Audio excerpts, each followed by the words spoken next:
Well, last week we brought to you the story of 48-year-old Omri Moran. Now, Omri Moran is a husband, a father of two, and currently a hostage of Hamas. He's set to be released in hours. Omri's brother-in-law, Moshe, emotionally recounted what the last 2 years have been like for Omri's wife, Lishai, and their two sweet daughters, Roni and Alma. Lishai speaks all the time about her two roles. On one hand, she's a mother to two daughters who survived October the 7th with her. They were held captive themselves in a house by Hamas terrorists, filmed in a live stream on Facebook by the terrorists. She was 6 months old, spent most of her life without her father. She doesn't know who her father is. She doesn't understand why he's not present, why other kids in the kindergarten have fathers. Since joining us in New York, Moshe celebrated the news of a hostage deal in Washington. You see that there. And he has since returned to Israel with his sister Lishai. You can see that picture on the plane as they await the return of Omri at any moment. Joining me now is Moshe Lavi. Moshe, I spoke with you just last week. We talked about having hope but not certainty. And then you went to Washington and you had a conversation with the president. And you said that we were like dreamers for a few hours. How do you feel now? Because as you noted in that tweet, you just want to see that embrace of Omri and Lishai for this to be finalized.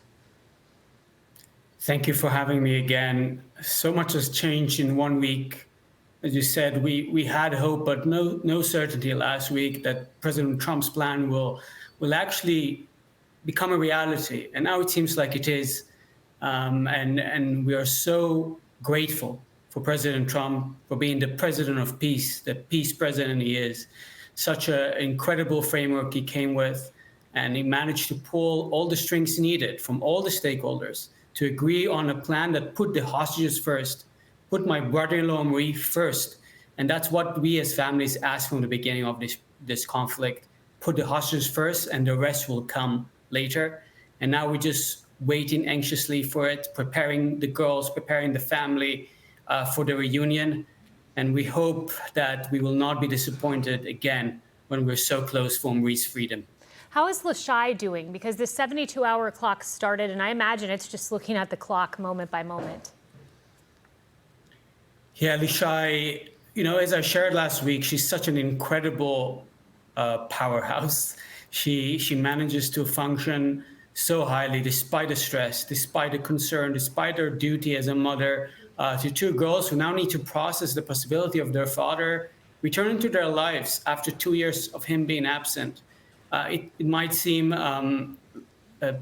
easy for adults to process, but for kids, it's going to be so difficult for them to have another figure in the household again once he's released from the hospital, hopefully once he's released from captivity. And she's managing everything at the moment. She's not taking interviews because she doesn't want to expose herself further before the miracle happens, before Marie is home. But she asked me, it was so important for her, for me to be here on the air and shares how grateful she is as well for the American people, for standing behind the hostage cause. The vast majority of Americans want to see the hostages home and the war ending. And we felt it in Washington, D.C. this week when we were with the Trump administration, when we met communities throughout the week. And she's elated, but she's also wanting to be cautious because she, as I said earlier, we've been so disappointed time and again, and we don't want to be disappointed now. Moshe, I just have a few moments here, but I do want to ask about Roni. Lishai sent this beautiful message that the prayers and the prayers of our family mean the world, and that Roni and Alma were amazed to hear another little girl, my daughter, was praying for their daddy. We've prayed for her every night. We've prayed for Roni every night. My daughter now says, Roni, let's pray for Roni. How is Roni doing? Because there are a whole lot of people praying for that sweet little girl along with Alma. We shared this morning with Roni and Alma the possibility that Omri will come home. We framed it as if we had successful meetings in the U.S. They knew their mother is going there in order to advocate for him, and we framed it as such that it was so successful that this time they may be able to meet him soon. We did frame it in a very cautious way because, as I said, there's no real certainty yet Hamas will carry it out. I don't trust a terrorist organization to be a good faith partner in any agreement. But Ronnie was so excited to hear it. The first thing she did was drawing a picture for her father that she wants to give to him once he returns.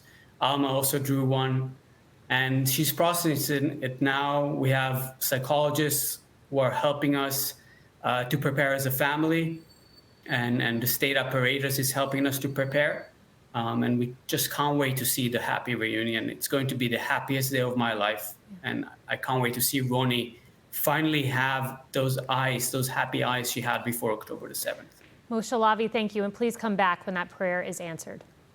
All right. I'm Steve Doocy. I'm Brian Kilmeade. And I'm Ainsley Earhart. And click here to subscribe to the Fox News YouTube page to catch our hottest interviews and most compelling analysis.